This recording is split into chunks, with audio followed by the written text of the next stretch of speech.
Hai uns días presentábase a 11ª edición da Simpson 10K, unha proba que co paso dos anos se está a converter nunha das carreiras populares de referencia a nivel galego. A falla aínda dun mes para a súa celebración, xa que terá lugar o domingo 18 de decembro, xa hai 1.000.000 de inscritos, unhas cifras xa elevadas que veñen a evidenciar o tirón que ten esta proba. E para nós este día é un día dos máis importantes, deportivamente falando, do noso concello. Despois de 11 anos facendo esta carreira, sentímonos cada vez máis orgullosos da mesma, sentímonos que vamos medrando ano a ano, e sempre con ese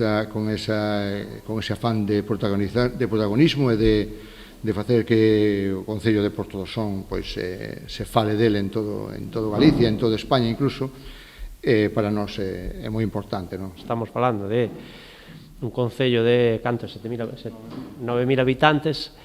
que compite frontalmente con carreiras como a San Martiño de Ourense, como a de Santiago, que se celebrou hai nada,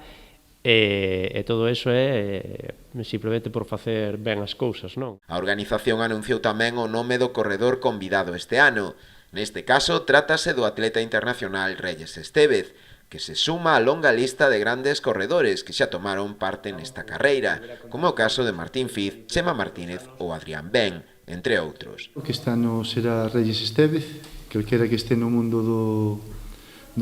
atletismo sabe quen é, pois é un dos deportistas máis laureados na historia do atletismo español,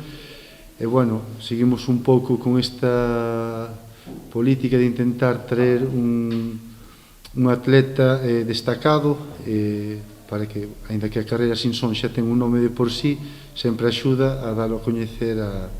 outros niveles. Ademais do día da carreira, a organización prepara tamén unha intensa actividade deportiva para a xornada previa do sábado, coa celebración das carreiras escolares, como é costume, a que se unirá este ano tamén unha proba nocturna. Ese día celebrarase tamén a Feira do Corredor, un evento paralelo na que o público asistente poderá asistir a charlas cos atletas, mercar nos postos de venda e participar tamén no sorteo de material deportivo e outros premios.